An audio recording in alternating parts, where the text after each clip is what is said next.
Ils sont 55 sous-lieutenants issus de la 35e promotion ordinaire et 376 de la 18e session spéciale. Parmi eux se trouvent 16 centrafricains. Ils ont tous prêté les serments de loyauté et de fidélité à leurs pays respectifs. Plusieurs temps forts ont marqué cet événement. D'abord, la proclamation des résultats suivis du port des insignes des grades de sous-lieutenant et la prestation du serment de l'officier.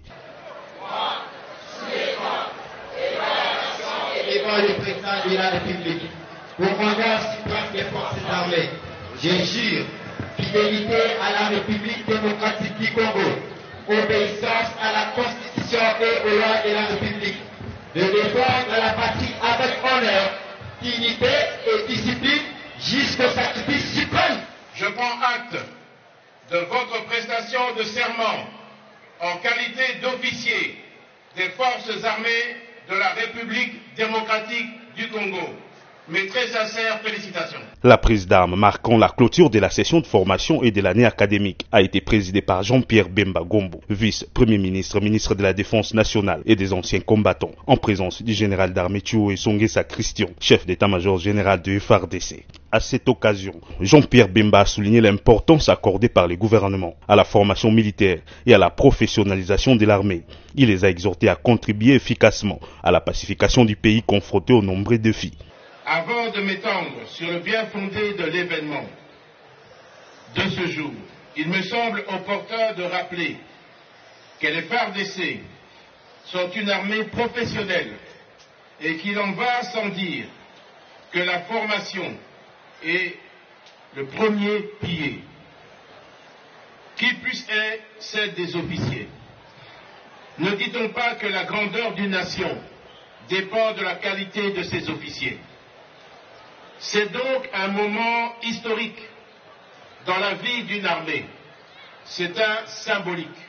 La 35e promotion ordinaire et la 18e session spéciale terminent leur formation au moment où la République et son armée sont confrontées à un défi majeur d'insécurité à relever. Oui, le pays fait face à un conflit armé de haute intensité. Contribuer à sa pacification, tel est le défi qui vous attend. Tel est le défi qui nous attend tous. De son côté, le chef d'état-major général de FARDC a appelé les nouveaux officiers au respect des valeurs, de l'éthique et de la déontologie militaire. Pour le général Thioué, cette formation met en évidence la vision du commandant suprême et les efforts du gouvernement pour le renouveau et la montée en puissance des forces armées. Je voudrais rendre un hommage mérité au président de la République, commandant suprême de nos forces armées, pour l'intérêt particulier qu'il ne cesse de manifester pour le développement de la formation de militaires dans tous les domaines de fonctionnement de notre armée. En effet, la cérémonie de cet événement historique traduit l'importance et la place de choix qu'occupe la formation des cadres dans nos forces armées.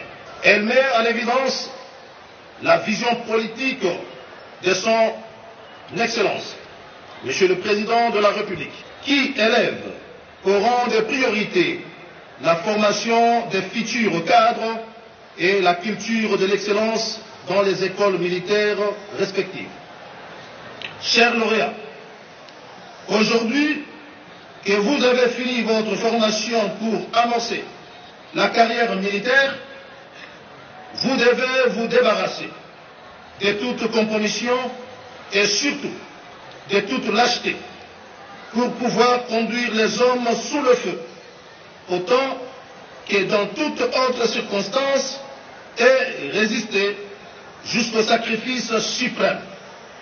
C'est seulement à cette condition vous construirez un leadership efficace et durable dans la carrière qui sera la vôtre soupe à travers le territoire national. Après la remise des cadeaux aux lauréats qui se sont distingués, la prise d'armes s'est terminée par les défilés traditionnels des heureux finalistes.